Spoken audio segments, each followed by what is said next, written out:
Reuters talks nuclear hydrogen in the US and Canada. These countries are setting the example, bringing nuclear energy into the hydrogen economy mix, and Europe needs to pay close attention. I'll go through the article and give my thoughts on today's Hydrogen Podcast. So the big questions in the energy industry today are: how is hydrogen the primary driving force behind the evolution of energy? Where is capital being deployed for hydrogen projects globally? And where are the best investment opportunities for early adopters who recognize the importance of hydrogen? I will address the critical issues and give you the information you need to deploy capital. Those are the questions that will unlock the potential of hydrogen, and this podcast will give you the answers. My name is Paul Rodden, and welcome to the Hydrogen Podcast. In an article in Reuters.com, Paul Day writes, North American subsidies help boost nuclear hydrogen plans. Generation workhorses such as Bruce's Power's nuclear generating station in Ontario, Canada, and Constellation's 9 Mile Point nuclear station in New York, as well as fourth-generation reactor developers such as Terrestrial Energy, consider themselves important producers of clean hydrogen in the future. Governments in the United States and Canada agree and are plowing billions of dollars into the hydrogen industry through subsidies that do not discriminate against nuclear technology. In late 2022, the U.S. government announced a $7 billion funding opportunity to create regional hydrogen hubs, at least one of which would use nuclear as its feedstock. The U.S. Inflation Reduction Act, meanwhile, offers subsidies on low-carbon hydrogen and is agnostic as to the source of the electricity to produce it. The Inflation Act includes support for clean hydrogen production via tax credits that will award up to $3 a kilogram for low-carbon hydrogen, whether it's from renewables or nuclear. In a quote from Simon Irish, CEO of Terrestrial Energy, which is looking into producing hydrogen from its integral molten salt reactor, advanced reactor that is currently being assessed by the Canadian regulatory authorities, said, the production and investment tax credits for hydrogen production in the 2022 stimulus bills reduced the subsidized cost of quote-unquote pink hydrogen so it is strongly cost competitive with hydrogen from natural gas. The U.S. Department of Energy, or the DOE, which estimates a single 1 gigawatt reactor could produce up to 150,000 tons of hydrogen a year, and they've teamed up with utilities to support 4 hydrogen demonstration projects at nuclear power plants.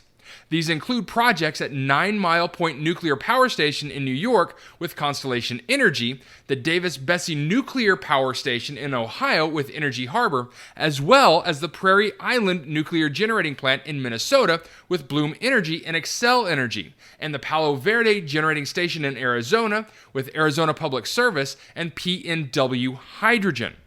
The projects all work toward the DOE's hydrogen shot goal of reducing the cost of clean hydrogen to $1 a kilogram in 1 decade.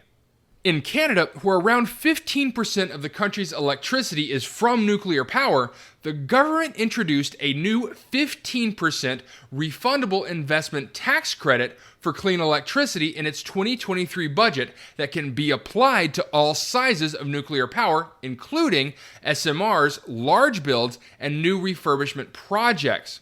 Now, according to Canadian press, Energy and Climate Minister Stephen Guilbeault, a former anti-nuclear environmental activist, recently did a U-turn on nuclear power and said that, despite his previous opposition, he now believed, quote, we need this technology, unquote, in line with Prime Minister Justin Trudeau.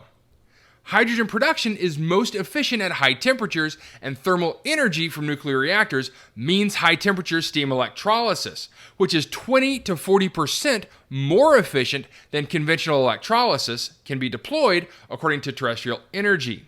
The company's IMSR design is currently in the pre-licensing vendor design review process with the Canadian Nuclear Safety Commission, and the company aims to build its first commercial reactor in Canada before the end of the decade. Again, in a quote from Irish from Terrestrial Energy, Generation 4 technologies operate and supply heat at higher temperatures than existing reactor technology, and in the case of IMSR, much higher.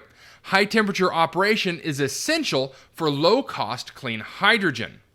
He also said the IMSR can deliver the efficiencies needed for producing zero carbon hydrogen, close to the cost of hydrogen from natural gas without subsidy. This is a game changer. Lazard's 2023 Levelized Cost of Energy report estimates the cost of subsidized and unsubsidized pink hydrogen from existing nuclear power plants at 48 cents to $1.81 per kilogram and $2.75 to $4.08 per kilo, respectively, one of the cheapest methods of producing the gas of all generation technologies. Irish believes Terrestrial's IMSR plant, with its, quote, best-in-class heat supply, will produce the gas even cheaper. The IMSR produces heat of 600 degrees Celsius, costs less than $6 per million BTUs, and can produce electric power at less than $50 a megawatt hour. This according to the company. Terrestrial also says that these two energy streams, when coupled to high temperature electrolysis, produce clean hydrogen at about $1.70 to $2.20 per kilo of hydrogen from a 250 ton a day plant. The IMSR plant is designed to be sited close to its industrial end user, which could save on high costs associated with storing and transporting hydrogen from its production point to the off-taker. Again, according to Irish, with the ability to locate near the end user, an IMSR plant addresses the storage and transport challenges of making hydrogen as it supports hydrogen production at the point of consumption. Canada's Bruce Power, meanwhile, runs the second largest nuclear power station in the world with an 8-reactor plant that produces, when in full operation, some 6,400 megawatts to the Ontario power grid, which is likely to be increased to 7,000 megawatts after extensive reforms. The plant is in the midst of a 13-year, multi-billion-dollar refurbishment, and part of the reform is looking at other technologies that could complement its electricity production. Bruce Power is collaborating on a feasibility study to determine opportunities for hydrogen production using excess electricity or curtailed power. Canada envisions hydrogen from non-carbon emitted sources delivering up to 30% of end-use energy by 2050. And according to the Hydrogen Strategy for Canada, a strategy the government says is a call to action.